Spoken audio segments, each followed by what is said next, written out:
Amados irmãos, queridos amigos, amadas irmãs e amigas em Jesus Cristo, tudo bem com vocês? Obrigado por assistir meus vídeos, obrigado pela inscrição nesse canal e obrigado por compartilhar esse vídeo. Que Deus abençoe você, que Deus hoje derrame uma bênção especial na tua vida e na tua casa. Deus é contigo, ore, louve a Deus.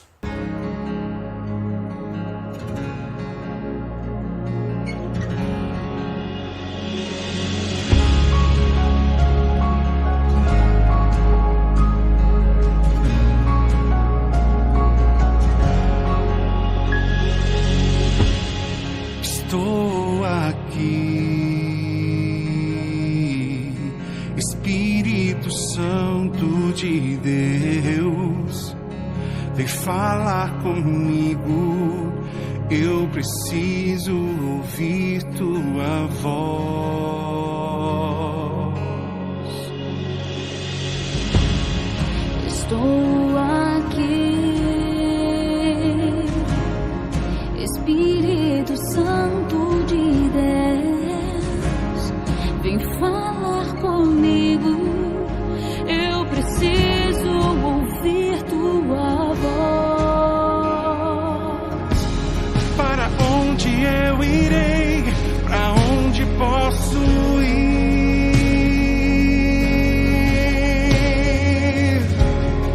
Se só tu tens palavras de vida eterna, Senhor. Espírito Santo, tu és meu consolo. Espírito Santo, vem me levar As águas tranquilas que correm do trono. Espírito Santo, eu estou aqui.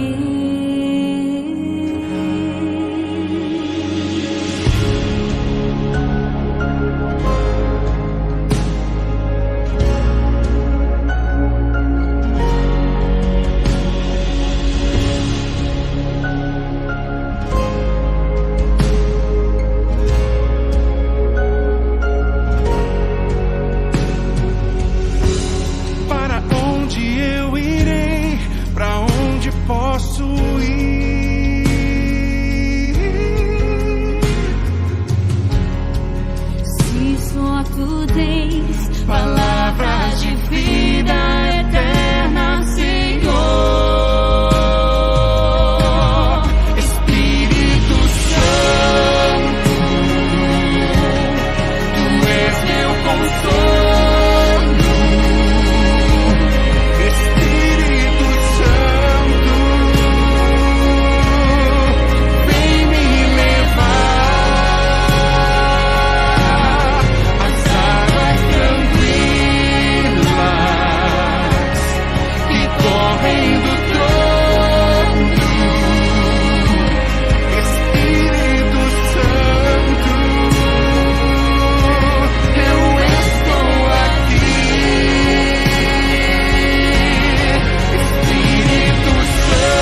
Espírito Santo,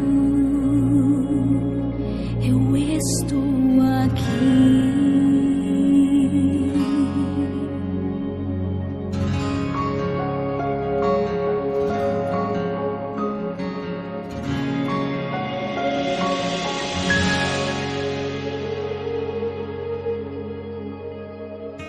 Meu querido Deus, meu Pai, Criador dos céus e da terra, santificado, meu Deus, seja o teu nome na nossa vida e em tudo que nós fizermos, em tudo que nós planejarmos, em todos os nossos empreendimentos, em todos os nossos sonhos, planos e projetos, que o teu nome seja honrado, exaltado e glorificado. Que Jesus Cristo seja Senhor absoluto em nosso coração.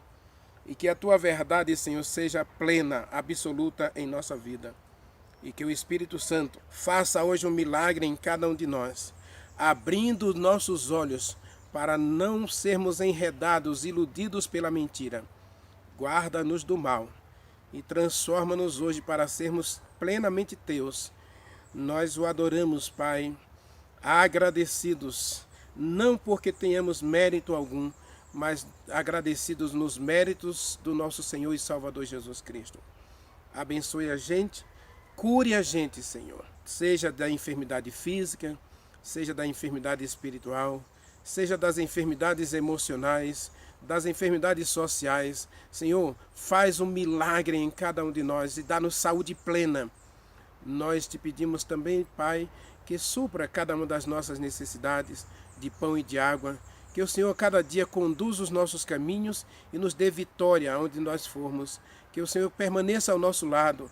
Que o Senhor permaneça conosco, iluminando a nossa mente, o nosso coração, para dia a dia fazermos toda a tua vontade. Aceita cada um de nós na tua presença e abençoa-nos agora ao estudar a tua palavra. Nós o adoramos, agradecidos, no doce nome do nosso Senhor e Salvador Jesus Cristo.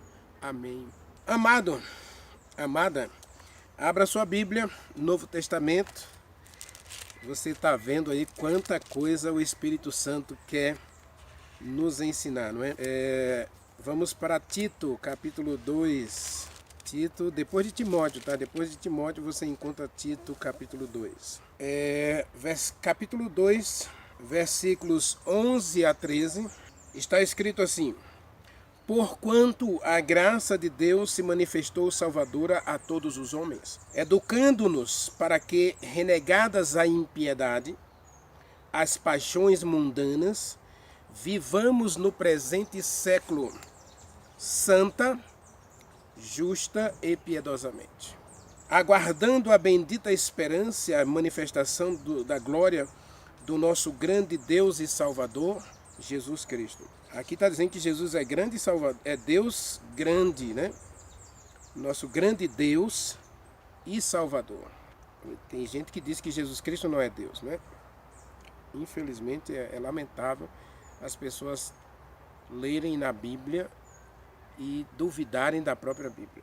O qual a si mesmo se deu por nós, a fim de remir-nos de toda a iniquidade e purificar para si mesmo um povo exclusivamente seu, zeloso de boas obras. Fale estas coisas, exorte, repreenda, com toda a autoridade e que ninguém o despreze. Nós já lemos esse texto, né, em algumas mensagens anteriores, e eu disse que eu voltaria a esse texto para a gente fazer uma análise nesse texto com base na nossa série No Espírito Santo. E aqui eu preciso deixar você bem ciente do que eu vou mencionar, do que eu vou explicar, para que você não tire conclusões precipitadas. Preste atenção. O texto está dizendo, olha, porquanto a graça de Deus se manifestou salvadora a todos os homens. No Velho Testamento, lá em Gênesis capítulo 6, quando Deus convoca Noé para a construção da arca, eu não vejo um Deus aqui pensando exclusivamente na salvação de Noé e da casa de Noé. A construção da arca era para todos. Veja o capítulo 6. Capítulo 5, né? Capítulo 6. O capítulo 5, final do capítulo 5, diz assim, olha. Noé era da idade de 500 anos quando gerou a Sem, Cão e Jafé. Né? E o que acontece aqui, no capítulo 5, é que Noé andava com Deus. Aí mesmo no capítulo 6, Deus vai anunciar o dilúvio a partir do versículo 11. A terra estava corrompida à vista de Deus, diz o versículo 11. Cheia de violência. Não é diferente do século 21, não é diferente em nenhum aspecto dos nossos dias. Ou dos dias de Jesus Cristo, quando ele veio à terra. Tá? Então viu Deus que a terra... Deus viu a terra, e eis que estava corrompida, porque todo o ser vivente havia se corrompido. E havia corrompido o seu caminho sobre a terra. E aqui está falando daquelas pessoas que seguiram os ensinos de Caim. Lembra da oferta de Abel e de Caim, né? Lá no livro de Judas, Judas 1, versículo 11, está escrito assim: ai deles, porque prosseguiram pelo caminho de Caim. Mas Deus procurou Caim. Deus procurou trazer Caim ao arrependimento. Gênesis 4, veja bem. Gênesis 4, versículos 6 e 7. Está escrito, olha. Versículos 6 e 7. Então falou o Senhor a Caim: por que você anda tão irado? Por que descaiu o teu semblante? Se você fizer o que é certo, se você abraçar a verdade, se você seguir o meu caminho, a minha vontade, com certeza você vai ser aceito, diz o versículo 6. Versículo 7. Se você proceder bem, não é certo que você vai ser aceito? Mas se você proceder mal, eis que o pecado está na tua porta. E ele quer te destruir. Ele está contra você. Ele quer te destruir. Cabe a você escolher o meu caminho, escolher a minha verdade para você vencer o pecado. Caim havia estabelecido uma adoração falsa. Caim havia distorcido a verdade de Deus. Deus pede o sacrifício de um cordeiro. Caim oferece um sacrifício de manga. Caim oferece um sacrifício de melancia. Caim oferece um sacrifício de goiaba, de uva. Percebe? A verdade sendo trocada pela mentira. Judas apresenta que muita gente está seguindo hoje na igreja de Deus, no cristianismo moderno, está seguindo o caminho de Caim, de rejeitar a palavra de Deus pelos falsos ensinos. Mas o que eu quero, o contexto da nossa mensagem aqui é: Deus deu oportunidade a Caim, sim ou não? Sim. A salvação oferecida por Deus através da arca era para todos, sim ou não? Sim. Porque Deus procura Caim, assim como Deus procurou Adão, assim como Deus procurou Eva, assim como Deus procurou Abraão, assim como Deus chamou Noé, assim como Deus falou com Enoque, e Enoque andou com Deus, assim como Deus foi atrás de Sete. Deus está sempre procurando um meio de trazer você, de trazer a gente ao arrependimento, trazer a todos nós, trazer ao Renivaldo e a todos nós ao arrependimento. Deus não quer que ninguém pereça. 2 Pedro, abra a sua Bíblia, 2 Pedro, capítulo 3, está escrito, olha, versículo 9, não retarda o Senhor a sua promessa, como alguns a julgam demorada. Ao contrário, ele é longânimo para conosco, não querendo que nenhum pereça, senão que todos alcancem o arrependimento. Infelizmente, Caim, Deus deu muito tempo para Caim. Gente, se o dilúvio aconteceu 2000 anos depois da entrada do pecado, Então foram 2000 anos Deus lutando para que ninguém perecesse no dilúvio. Foram 2000 anos de graça e oportunidade dada por Deus para que a semente encontrasse no solo bom para germinar e dar bom fruto da salvação. Como deu fruto na vida de Enoque, como deu fruto na vida de Matusalém, como deu fruto na vida de Sete, como deu fruto na vida de Noé. Deus é o Deus das oportunidades. E Tito, capítulo 2, versículo 11, diz que Deus manifesta a sua graça para salvar todos os homens. Deus manifestou a sua graça. E quem é a graça manifestada por Deus? É Jesus Cristo. O sacrifício de Jesus Cristo é o dom gratuito de Deus. A vida eterna a todo aquele que crê. Então, lá em Gênesis 6, quando Deus olha para a terra, Gênesis 6, versículo 12, viu Deus a terra e eis que estava corrompida, porque os homens escolheram o caminho de Caim, não escolheram o caminho de Deus. Quem é que escolhe o caminho? É Deus que escolhe colocar você no caminho da perdição? Foi Deus que predestinou todos os antediluvianos para se perderem? Não. Porque se isso fosse verdade, ele não precisava mandar Noé construir uma arca. Ele mandava construir um barquinho, ó, pegue um barquinho e viaje aí, e depois que você estiver num lugar bem seguro, eu vou vir aqui, ó, nessas povoações aqui, e vou destruir tudo aqui. Ele não precisava destruir toda a terra, porque toda a terra hoje, onde você passa, tem as marcas do dilúvio. O centro-oeste aqui é uma prova das marcas do dilúvio. Nós temos aqui cachoeiras, nós temos cânions, nós temos montanhas que aos olhos humanos é impossível de terem sido fruto de um acaso ou de uma evolução. É fruto de uma chuva tão tremenda que modificou a estrutura da terra. Eu estava lendo antes de ontem, estava lendo sobre a Pangeia. A Terra era uma Pangeia, um continente único, em que todos os continentes estavam unidos em um só pedaço de terra, conforme Gênesis capítulo 1, em que Deus fez a divisão, uma parte terra e uma parte água. A parte terra Deus chamou terra, a parte de água Deus chamou mar. Então havia apenas um continente. E o dilúvio separou a terra em 5 continentes e mais as ilhas. E Apocalipse 16, verso 16, diz que Deus vai tornar de novo a terra uma Pangeia, um continente único.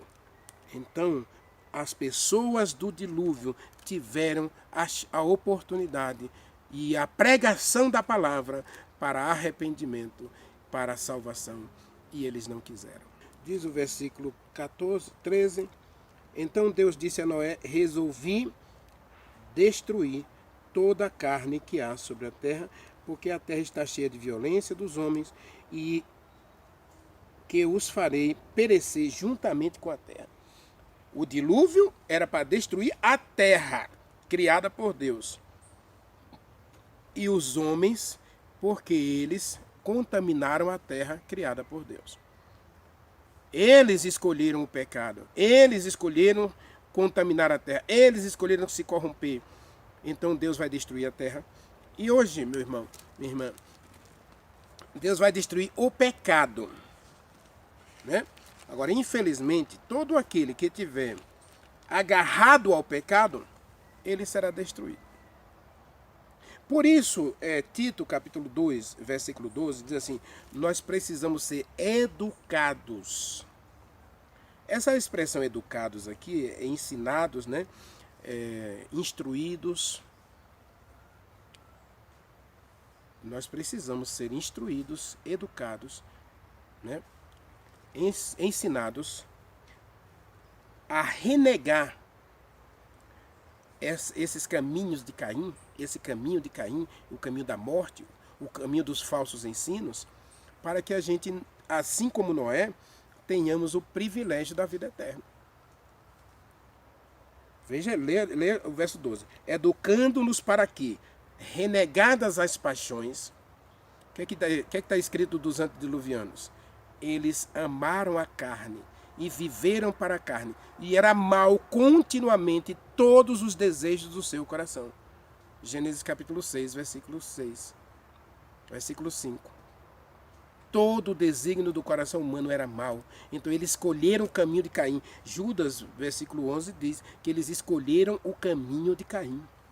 O caminho de agradar a carne, de viver para a carne. O caminho contrário à vontade de Deus, contrário aos ensinos de Deus. E aí Paulo diz a Tito, ensine, você é o pastor da igreja aí? Então ensine os irmãos para que eles sejam educados, ensinados, para que eles reneguem, rejeite, abandone as paixões mundanas e eles vivam o presente século de forma santa, justa e piedosa. Ou seja, nós precisamos ser santificados. Nós precisamos ser santificados. E sabe quem é que santifica a gente, meu irmão? É o Espírito Santo.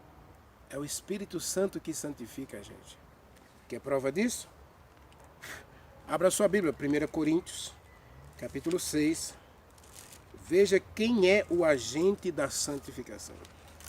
Quem é que vai me levar a rejeitar a mentira, rejeitar as paixões, rejeitar a maldade, rejeitar as obras da carne, para viver no Espírito, para orar no Espírito, como disse Judas, né?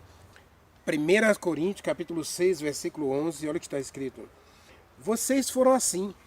O versículo 10 fala que eles eram ladrões, avarentos, bêbados, maldizentes, roubadores. Tá certo? Vocês eram assim. Esse é o Renivaldo da carne, né? O Renivaldo que gosta das obras da carne. Você era assim. Eu era assim. Nós éramos assim, disse Paulo, né?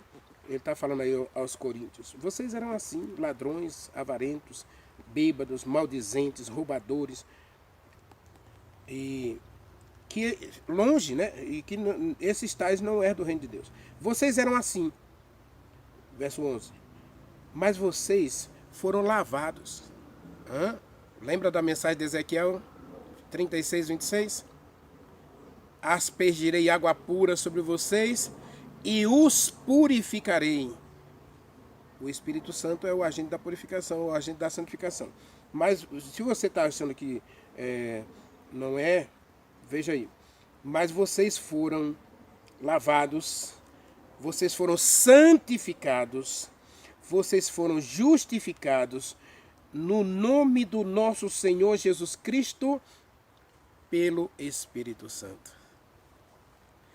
Algumas versões vão dizer aí, pelo Espírito de Deus.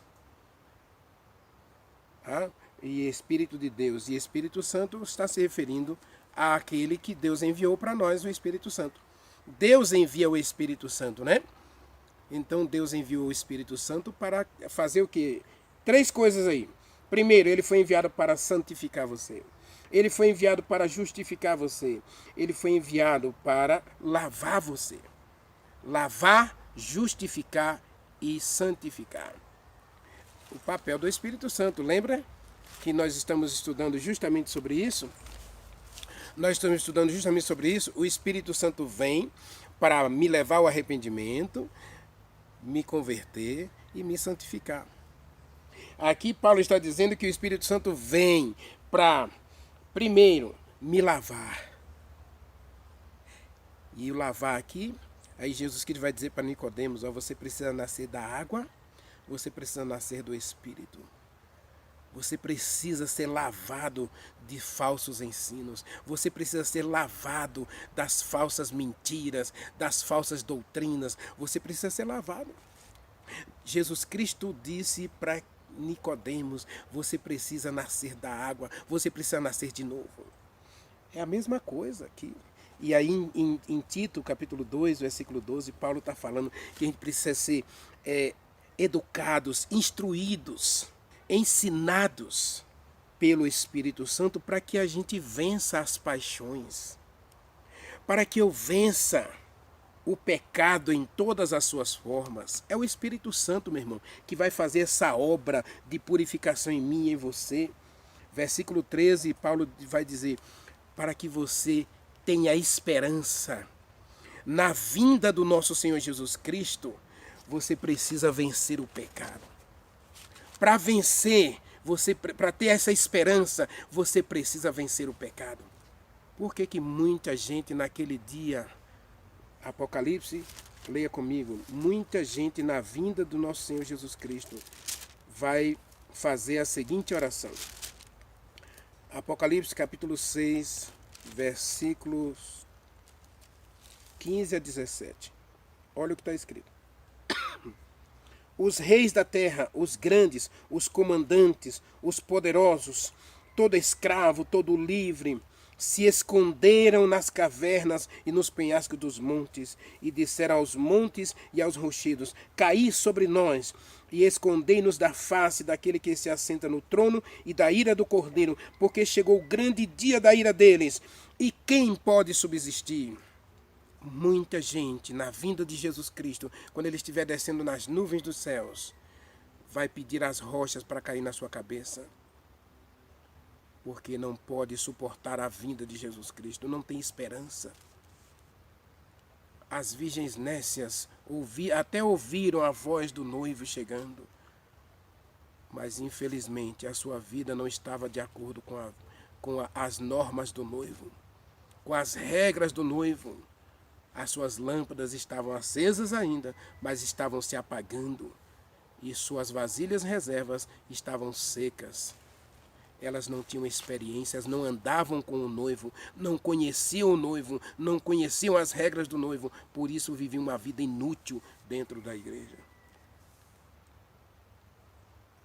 Tito, capítulo 2, versículo 13 diz: aguardando a bendita esperança. Os vencedores de Apocalipse 2, lembra?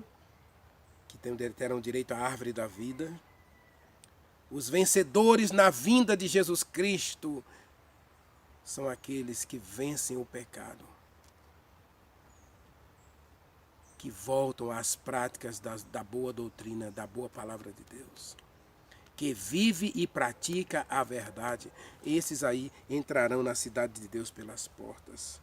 Coríntios capítulo 6, versículo 11 diz que eles foram lavados, eles foram justificados, eles foram santificados pelo Espírito Santo, no nome do nosso Senhor Jesus Cristo. Jesus Cristo morre para salvar todos os pecadores. Jesus Cristo morre para dar a vida eterna a todos. Deus mandou construir a arca para todos. Mas quem são os vencedores de Tito, capítulo 2, versículo 12 e 13? São aqueles. Quem são os que têm esperança no futuro? Que aguardam o futuro com esperança? São aqueles que vencem o pecado, vencem o mundanismo na sua vida pessoal. E só o Espírito Santo pode fazer esse milagre em cada um de nós. Somente o Espírito Santo pode arrancar essas paixões do meu coração para colocar em mim um coração novo, capaz de amar e obedecer à palavra de Deus, capaz de não viver para a carne, mas viver para o Espírito Santo, capaz de me levar a viver e orar no Espírito Santo, a me santificar no Espírito, a ter comunhão com o Espírito Santo. Versículo 14 diz que Deus, Jesus Cristo, que é Deus, purificou para si mesmo um povo. Como foi que Jesus Cristo purificou para si um povo? Através do Espírito Santo. O agente da purificação é o Espírito Santo. Ezequiel 36, verso 27. O agente da purificação é o Espírito Santo. É Ele que nos lava da nossa imundícia, do nosso mundanismo, da nossa vida pregressa, e nos dá um novo coração. É Ele quem santifica a gente, para que a gente possa olhar para o céu, nas vindas do nosso Senhor Jesus Cristo, e dizer: este é meu Deus que eu estava esperando, na sua salvação eu me alegrarei, na sua salvação eu exultarei. Isaías capítulo 26, versículo 9. É o Espírito Santo que é o agente da purificação. Lógico que Jesus Cristo disse do Espírito Santo, né? Abra a sua Bíblia, João capítulo 15. Jesus Cristo fala do Espírito Santo, né? Que ele envia o Espírito Santo justamente para que ele opere em nós essas obras maravilhosas. Verso 26 está escrito: quando, porém, eu enviar a vocês o Consolador, que eu enviarei da parte do Pai, o Espírito da verdade, o Espírito Santo, que é a verdade, né? Ele que procede de Deus, ele dará testemunho de mim. Quem é que completa o ministério de Jesus Cristo? O Espírito Santo. O Espírito Santo é o que purifica um povo para encontrar-se com Jesus Cristo, para receber a salvação, para receber o Rei na sua vinda. É o Espírito Santo. O Espírito Santo é o agente de Deus hoje na terra para fazer uma obra especial no povo de Deus. Nós já vimos essa expressão povo de Deus lá em Zacarias, capítulo 13, versículo 9. Vimos essa expressão em Ezequiel 36, versículo 27. Né? Vocês serão meu povo, eu serei o seu Deus. E também 2 Coríntios, capítulo 6, 2 Coríntios capítulo 6, versículo 18 e 19. Jesus Cristo disse, né? Paulo disse, através do Espírito Santo, ele disse que se a gente não tocar em coisa imunda, se a gente não se aliar ao mal, não se unir às trevas, nós seremos filhos de Deus e Deus será o nosso Pai. 2 Coríntios capítulo 6, versos 17 e 18. Leia comigo. Olha o que está escrito. Retirai-vos do meio deles, diz o Senhor, e não toquem nada imundo, e eu receberei vocês. Eu serei o pai de vocês, e vocês serão meus filhos e filhas, diz o Senhor, Deus Todo-Poderoso. É a mesma expressão. Deus está purificando um povo seu, dele, um povo dele, e exclusivamente dele. E esse povo é zeloso, esse povo é de boas obras, ou seja, esse povo volta às práticas das primeiras obras de Apocalipse 2, né, versículos 4 e 5. Eles voltam às práticas das primeiras obras. Eles são lavados pelo arrependimento. Eles são purificados pelo arrependimento, pela conversão. Eles são santificados. Eles são justificados. E aí, na vinda do nosso Senhor Jesus Cristo, o Espírito Santo será exaltado na vida desses crentes, desses filhos e filhas de Deus, purificados no sangue do nosso Senhor Jesus Cristo, lavados pelo Espírito Santo, no sangue do Cordeiro. Tito capítulo 2, versículo 12 e 13, é uma mensagem maravilhosa para todos nós, porque Deus está preparando algo extraordinário para a gente. Lembra da mensagem, né? Deus está chamando a gente para viver o extraordinário de Deus. Não viver esse cristianismo de fachada, de mentira, de engano. É hora de você se levantar para deixar-se levar pelo que é perfeito. É hora de você buscar a perfeição em Jesus Cristo. É hora de você vencer o pecado. É hora de você vencer a mentira. É hora de você vencer a procrastinação. É hora de você vencer a rebeldia, a rebelião contra Deus e contra a lei de Deus. É hora de você abraçar a verdade, para que a verdade transforme você pelo Espírito Santo. E aí diz o versículo 15, versículo 14, né? Deus está purificando. Jesus Cristo está purificando através do Espírito Santo um povo exclusivamente seu. E esse povo será redimido de toda iniquidade. Ele está sendo purificado de toda a maldade. Porque Jesus Cristo vai ter um povo seu na sua vinda. Ele vai ter um povo santo, um povo justo e um povo piedoso. A palavra santo é separado, né?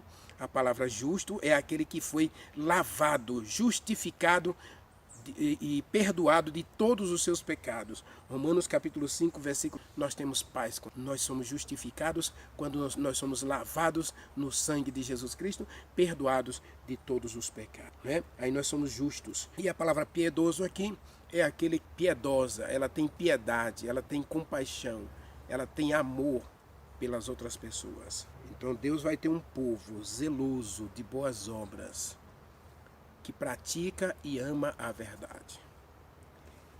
Aí Paulo mesmo diz em 2, abra a sua Bíblia, volta uma página aí, Volta só uma página, tá vendo? Volta uma página, aí Timóteo capítulo 4, versículo 8 diz assim: e agora a coroa da justiça me está guardada, a qual o reto juiz me dará naquele dia, e não somente a mim, mas a todos quantos amam a vinda do nosso Senhor Jesus Cristo. Então Tito 2 está falando de uma classe de pessoas que elas não se conformam com este mundo, mas elas são educadas, elas são ensinadas, elas são instruídas pelo Espírito Santo a vencer as paixões, vencer o pecado. Por isso elas se tornam santas, justas e piedosas. Elas vivem de forma piedosa neste mundo. Elas não promovem dissensão, divisão, elas não promovem discórdia, nem ciúmes, nem intrigas, nada disso. Elas promovem a paz, elas promovem o amor, elas promovem a bondade, a justiça, a verdade. Não quer você hoje ser educado pelo Espírito Santo? E mais uma vez eu volto a dizer aqui, para concluir essa mensagem, que Deus não é responsável por nenhuma condenação que ocorra entre nós. Como eu disse na parábola do semeador, a palavra é semeada nos 4 tipos de solo. Todos ouvem a palavra. Todos têm a oportunidade de dizer sim ou dizer não à palavra de Deus. Se você assistir a minha série O Juízo de Deus, você vai entender o que eu estou dizendo. O julgamento de Deus é simples. Diz sim para Deus, você está garantido, você está absolvido no juízo de Deus. Se você diz não para Deus, você está dizendo que você não quer a oferta que Deus oferece, o plano de Deus, o caminho de Deus, e então, como Caim, você se condena a si mesmo. As pessoas que vão se perder porque disseram não para Deus. Ou seja, elas não foram educadas, nem foram regeneradas, nem venceram a impiedade, elas preferiram o caminho da maldade. E por isso, como os antediluvianos, perdem o Espírito Santo e aí não alcançam a salvação. Deus vai retirar o Espírito Santo de quem? De quem diz não para Deus. De quem diz não ao processo de purificação estabelecido pelo próprio Deus. Tem muita gente querendo ir para o céu de qualquer jeito, mas não vai. Porque ou você é santificado, ou você não alcançará a eternidade. Deus tem misericórdia de mim, Deus tem misericórdia de você, e que hoje você abra o coração para que o Espírito Santo comece a educar você, instruir você, ensinar você no caminho da vida eterna. Que o Espírito Santo lave você hoje, que Ele purifique você, que Ele santifique você, que Ele justifique você para a vida eterna em Jesus Cristo. Maravilhoso Deus, meu querido Pai, Criador dos céus e da terra. Assim como o Senhor construiu a arca no passado para salvar a todo aquele que crescem, o Senhor enviou Jesus Cristo como sacrifício perfeito, santo, justo, para salvar todo aquele que crê. Por favor, Senhor, hoje nós queremos abrir o coração para sermos educados pelo Espírito Santo, para sermos ensinados pelo Espírito Santo, para sermos instruídos pelo Espírito Santo, para sermos lavados, justificados e santificados pelo Espírito Santo. Tenha misericórdia de nós e dá-nos o teu perdão e a tua salvação. Nós o adoramos no doce nome de Jesus Cristo. Amém.